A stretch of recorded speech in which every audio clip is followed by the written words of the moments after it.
Peringatan Hari Pahlawan yang jatuh pada tanggal 10 November untuk mengingat pertempuran Surabaya yang terjadi pada tahun 1945.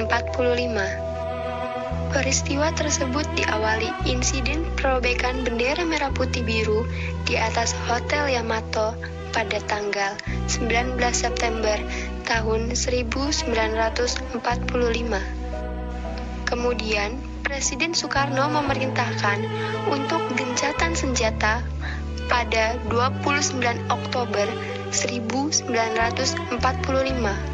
Pertempuran kembali pecah pada tanggal 30 Oktober 1945. Saat itu, rakyat Surabaya bersama para pejuang bertempur melawan tentara Inggris. Pada pertempuran tersebut, jumlah kekuatan tentara sekutu sekitar 15.000 pasukan. Sekitar 6.000 rakyat Indonesia pun gugur dalam pertempuran di Surabaya itu. Pertempuran tersebut terjadi selama 3 minggu.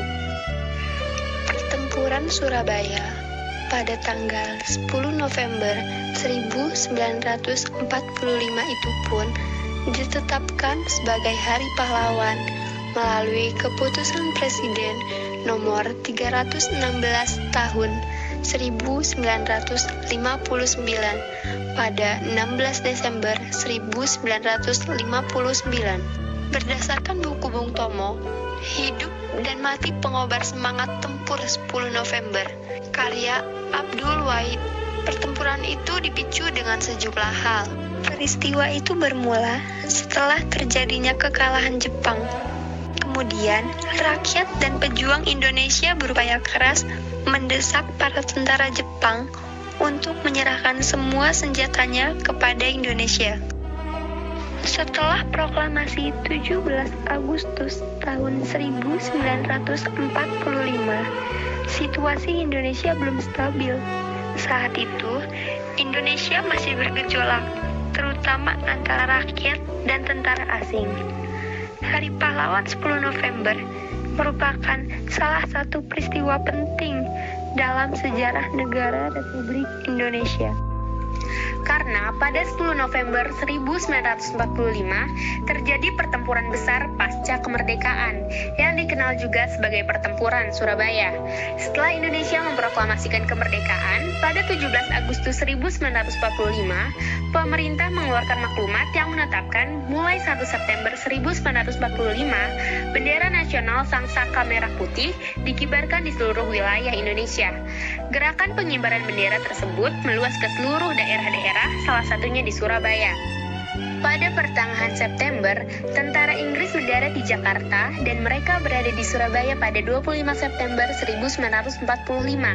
Tentara Inggris tergabung dalam AFNI, Allied Forces Netherlands East Indies, datang bersama dengan tentara NICA, Netherlands Indies Civil Administration.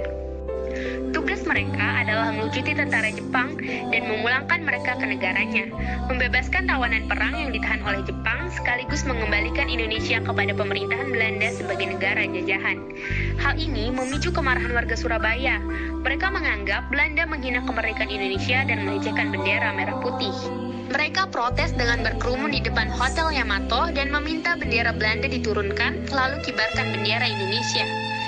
Pada 27 Oktober 1945, perwakilan Indonesia berunding dengan pihak Belanda dan berakhir beruncing. Karena Ploegma mengeluarkan pistol dan terjadilah perkelahian dalam ruang perundingan tersebut, hingga mengakibatkan Ploegma tewas dicekik oleh Sidik di Hotel Yamato pun terjadi ricuh.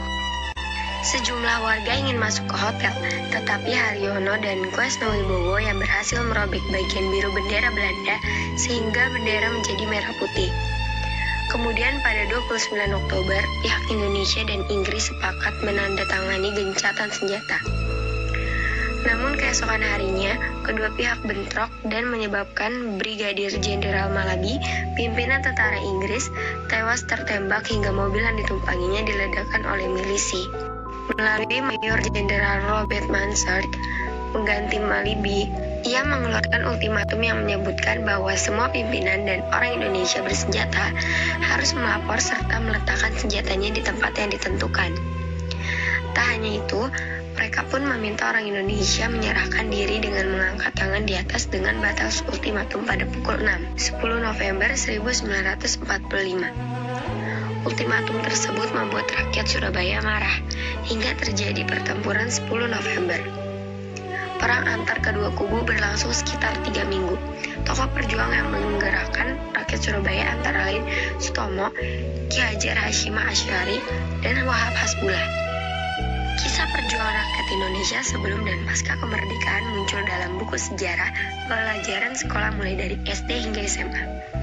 Kisah tersebut tak hanya menunjukkan sejarah negara, melainkan juga mengajarkan keteladanan kepada anak-anak Indonesia seperti kejujuran, kegigihan, pantang menyerah, dan melakukan kewajiban dan hak untuk bisa mengenalkan makna Hari Pahlawan kepada mereka dari kehidupan sehari-hari.